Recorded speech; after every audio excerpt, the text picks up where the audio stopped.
I just don't know how to value anything other than the health of the people around me. I don't know how to do it. Of course I am proud of my career. Of course I'd like to do well. I'd like everything I do to do well. Of course I'm grateful for the accolades.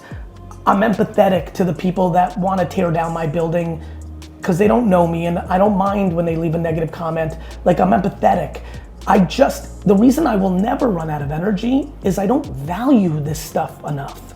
I will tell you something, Dave. I know we don't know each other that well, but I know that we, like, you know, it's one of those things, we have a good sense of each other, even though we haven't had the luxury of that kind of time yet. And I say yeah, because I hope we get those dinners and times. Me too. I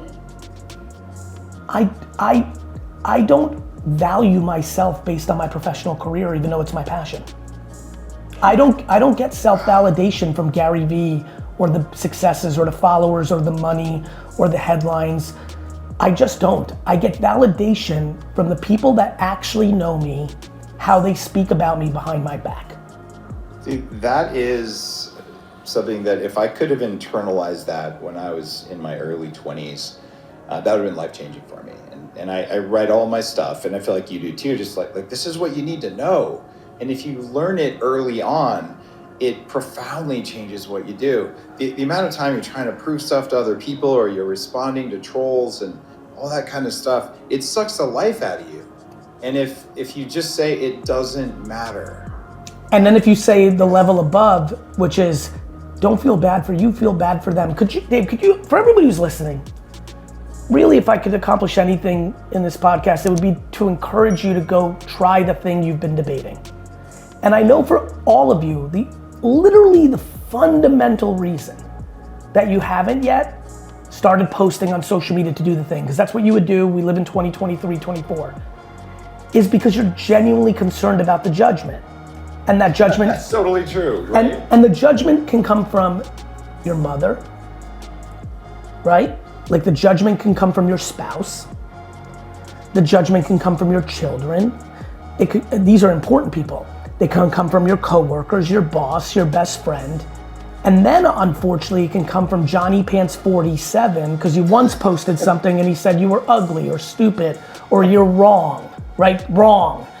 And so, for me, the level even above, like, it doesn't matter, which is absolutely true, is what about having empathy for your mom, who's always been negative and has always put you down? Because I promise you, her mom or dad or both did the same to her.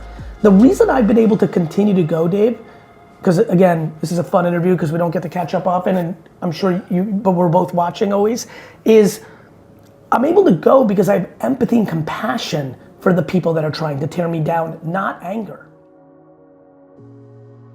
The world is too absolute. Yeah. Dave, the reason so many people just heard that and said, I know Johnny is toxic in my relationship. He's an asker. Yes, we were best friends from first to third grade, but fuck, for the last 25 years of adulthood, he's played on that, and all he does is ask and really doesn't provide anything genuinely, you know, whether it's monetarily or emotionally, gives zero, but I'm loyal, you know, like I need you to hear this. You don't have to cut people completely out.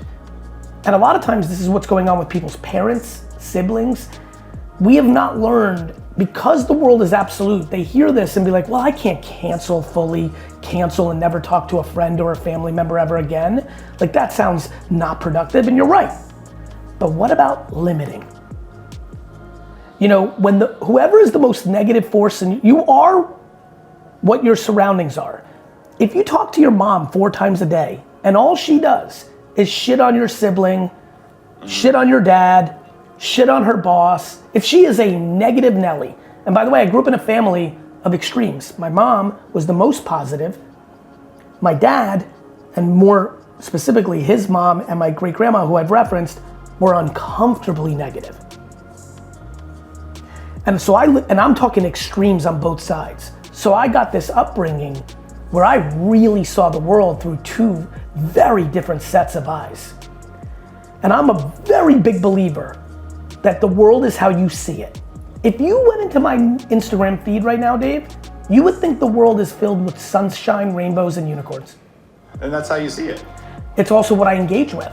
If you engage with content of someone helping a kid cross the road, if you consume that, do you know how fast you can make social media more positive? Go to Instagram or whatever platform you like, TikTok, YouTube Shorts, Twitter, search happiness, joy, positivity, optimism, advancement, upgrade. Search these things. Well played. Consume it, and then like and follow things that are actually positive. And then watch how the next morning you wake up. People are always like, people love to not be accountable just like your salesperson. It's the algorithm's fault. No, it's not. The algorithm is just smart at knowing you. Social media isn't changing you. Social media is exposing you. Ooh, so good. It's real, brother. It's real, and we've got to fight. And I like fight, but I'm the same way as you. Like I can change that. I used to use the word hustle because I believe that work ethic is one of the variables to have a 1% life. Mm-hmm. The world kind of canceled hustle, like that's bad. I'm like, okay, no problem. I now use work ethic, just like you jumped on early, and I like it. Maybe you don't want to call it fight. You want to go lean into, upgrade towards. I'm agnostic. It's about willingness and ability to work hard when it's called for, instead of doing it reflexively and stupidly. And yes, and where I'm going on this little mini rant, you're worth it. There you go. It's worth it. It's worth it.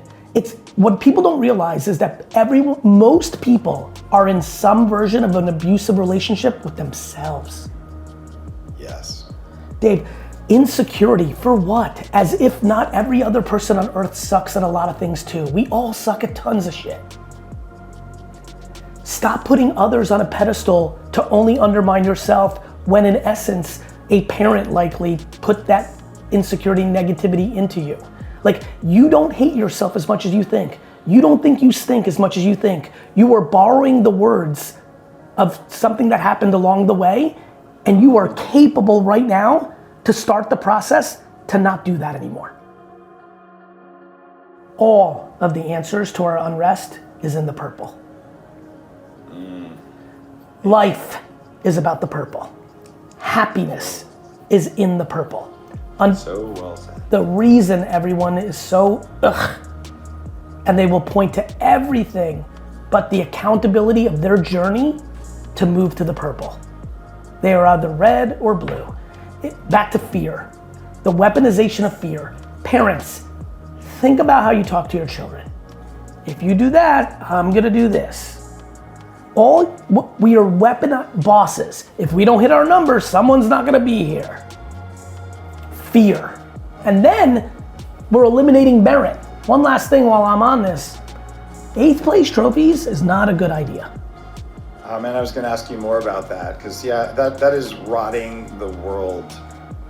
Teaching indifference is devastating.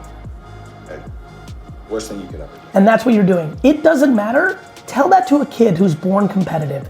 Tell them that their seventh grade championship basketball game, hey, Johnny, it's okay. Don't cry, that's silly. This doesn't matter. Fuck you. It matters much more than my report card, which is completely subjective and ridiculous. This is real life. Mm-hmm. Like we have misplayed a couple of hands in parenting that if we tweak, we can have way more joy back.